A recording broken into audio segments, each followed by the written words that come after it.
Bom, turma, vamos dar continuidade à classificação dos álcools. Só recordando, o álcool é todo e qualquer composto que contém uma hidroxila ligado a um carbono saturado da cadeia carbônica. Então, nós vimos anteriormente que o álcool pode ser classificado de acordo com o número de hidroxila na molécula. Se tiver uma hidroxila, independente da posição, poderia ser aqui na ponta, tá? Mas eu quis colocar no meio. Mas independente da posição, se tiver uma hidroxila é chamado de monoálcool. Se tiver duas hidroxilas, também independente da posição, tá? Essas duas hidroxilas poderiam estar uma em cada ponta ou as duas aqui no meio. Enfim, independente da posição, são duas hidroxilas de álcool. Se aparecer três ou mais hidroxilas, a gente tem um poliálcool. Eu já comentei com vocês que esse aqui é o xilitol, que é um tipo de álcool adocicado, ele é utilizado como adoçante. Tá? Ele é muito bom porque ele não tem calorias, ele não fica acumulado no sangue. O problema é que ele é caro. É só esse que é o problema, tá? Ele é caro. Ele é um adoçante natural, então não tem questão de causar câncer, não. Mas ele é um pouquinho caro, tá? Só para quem realmente pode comprar, quem não tem outra opção. A segunda classificação dos álcools, segunda e última, é quanto à posição da hidroxila na cadeia. Então, temos que recordar aquela situação dos carbonos primários, secundários e terciários que nós já vimos. Então, aqui, nós vamos considerar essa classificação. A hidroxila ligada a um carbono primário faz com que o álcool seja primário. Se a hidroxila do álcool estiver ligada a um carbono secundário, o álcool vai ser secundário. Agora, se a hidroxila aparecer ligada a um carbono terciário, olha que esse carbono é terciário, ligado a 3 carbonos, então o do meio é terciário, e nele tem a hidroxila. Então, aqui a gente tem um álcool terciário, primário, secundário ou terciário. Então, o álcool pode ser monoálcool, diálcool, poliálcool, quanto à quantidade de hidroxila. E dependendo da posição da hidroxila na cadeia, ele pode ser primário, secundário ou terciário. Vamos para algumas propriedades, são muitas as propriedades, gente, mas tem algumas que são muito cobradas, como por exemplo, o estado de agregação. Não existe álcool gasoso.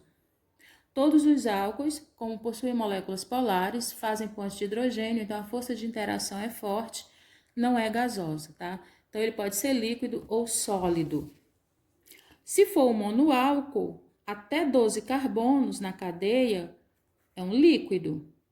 Se passar de 12 carbonos, é um sólido. Mas quando a gente for considerar isso aqui, tem que analisar a molécula pelo um todo, porque dependendo da posição da hidroxila, a gente tem uma variação aqui. Mas de uma forma geral, até 12 é líquido e acima de 12 ele é sólido. Se for um poliálcool, a quantidade de carbono diminui, tá? Se for um poliálcool, até 5 carbono ele é líquido. Acima de 5 ele vai ser sólido, ok? A questão da viscosidade é um detalhezinho que eu preciso falar para vocês. O que é a viscosidade? É a resistência que o líquido tem ao escoar. Tá? Quanto mais rápido ele escoa, menos viscoso ele é. É uma propriedade física das substâncias.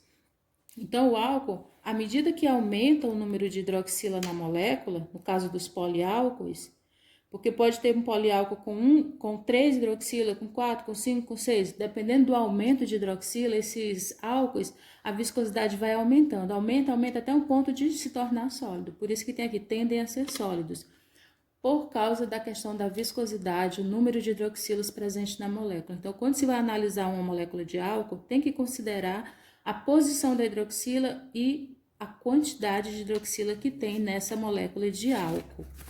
Um outro ponto em relação à propriedade que é muito cobrado, gente, é a solubilidade dos álcools.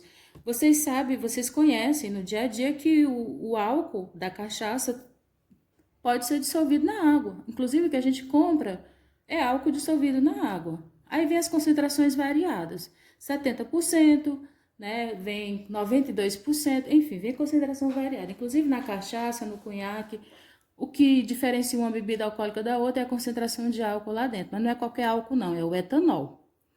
Aqui nós estamos falando de todos os álcools de uma forma geral, não existe só o etanol, existe uma variedade extensa de álcool, porque depende da estrutura química. O que a gente está vendo aqui é a estrutura química dos álcoois. E o etanol é um desses álcoois, tá bom? Então, a solubilidade na água depende da cadeia. Então, nós vamos considerar o monoálcool com a hidroxila na ponta. Vamos fazer essa consideração porque, como eu disse, a posição da hidroxila vai influenciar muito na solubilidade, no estado de agregação. Então, vamos considerar aqui um monoálcool cuja hidroxila está na ponta da molécula. Então, a gente tem toda a estrutura carbônica, parte hidrófoba. Tem um acento agudo aqui. Hidrófoba, o que é isso? Não gosta de água. É a parte apolar. E tem a parte hidrófila, que é a parte que gosta da água, sim. Então, é uma molécula polar. Só que dependendo do tamanho dessa cadeia, vai chegar um momento que essa parte apolar se sobressai sobre a parte polar. Então, a parte apolar fica bem mais forte em relação à parte polar. Então, à medida que a gente vai aumentando a quantidade de carbono, a gente vai tendo a solubilidade diferenciada. Olha, essa cadeia aqui já tem bem mais carbonos do que a primeira. Então, a regra básica é o seguinte: a molécula é solúvel em água quando ela tem uma quantidade de carbono abaixo de 4 carbono. Se for acima de 4 carbono, ela é insolúvel, ela não se dissolve na água. Então, até 4 carbonos, o monoálcool é solúvel na água. Esse é solúvel que só tem 3 carbonos, esse aqui tem 4. Extrapolando ainda é solúvel na água, mas quando passa de 4, fica boiando na água, tá? E também tem determinados álcools que são menos densos que a água e outros que são mais densos, que afunda. A questão é, ele é mais denso que a água, mas ele se dissolve na água, dependendo do número de hidroxilas. Quanto maior o número de hidroxilas no álcool, mais solúvel ele vai ser na água. Então, apesar dele ser mais denso, ele não afunda, porque ele vai se dissolver na água. É tipo o sal e o açúcar, quando você bota na água. O sal, ele é pesado. Ele é mais denso que a água, mas quando ele entra dentro da água, ele se dissolve, e aí você não vê diferença nenhuma. É a mesma coisa com relação aos álcoois sólidos. Devido à presença de hidroxilas, eles são solúveis na água, são mais densos, mas pelo fato de ser solúvel, você não consegue visualizar porque ele some na água, né? Ele se dissolve na água. Em relação à nomenclatura, gente, as regras de nomenclaturas que nós vamos trabalhar são as mesmas utilizadas para os hidrocarbonetos. A diferença é o final, ol. Então, existe os álcools de cadeia aberta, álcool de cadeia fechada, álcool de cadeia insaturada e álcool de cadeia aromática. Nós vamos começar a nomenclatura com os monoálcools. Vamos separar, porque tem mono, di, tri e poli. Então, monoálcool, prefixo, infixo mais a terminação O. É muito simples isso. Então, aqui no meu primeiro exemplo, dois carbonos e uma hidroxila. Et. 2 carbonos, et, an, ol. Etanol. Et, an, ol. Etanol. O nome usual, álcool etílico, é o que você encontra no supermercado.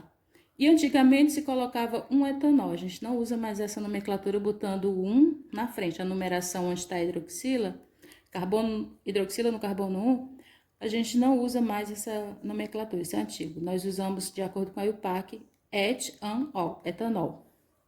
Se a hidroxila vier no meio, aí você precisa identificar. Nesse caso, a identificação tem que ser antes do termo que indica a função.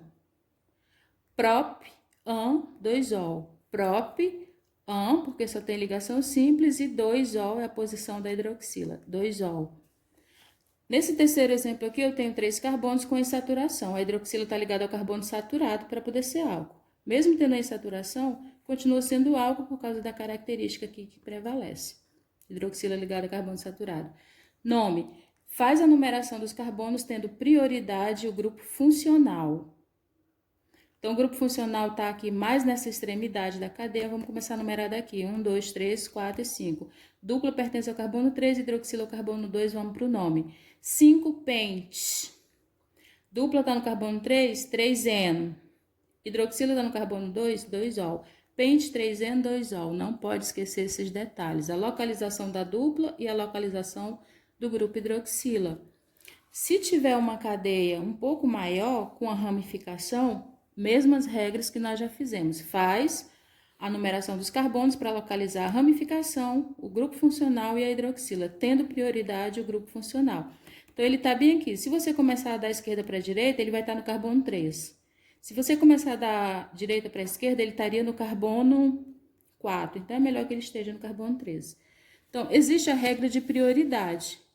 Grupo funcional, insaturação e ramificação. Mas, nesse caso aqui, a gente, considerando o grupo funcional como prioridade, infelizmente, a dupla vai vir depois da ramificação. Isso pode acontecer, mas isso está errado não, tá? Sempre considerando o grupo funcional como prioridade. Então, 1, 2, 3, 4. Dupla no carbono 4, ramificação no carbono 2, hidroxila no carbono 3. Vamos para o nome. 6, primeiro metil, tá? 2-metil, 2-metil, X, 4N, 4N, 3-ol. Identifica a posição do metil, número de carbono da cadeia, posição da dupla ligação e posição do grupo hidroxila. 2-metil X, 4N, 3-ol.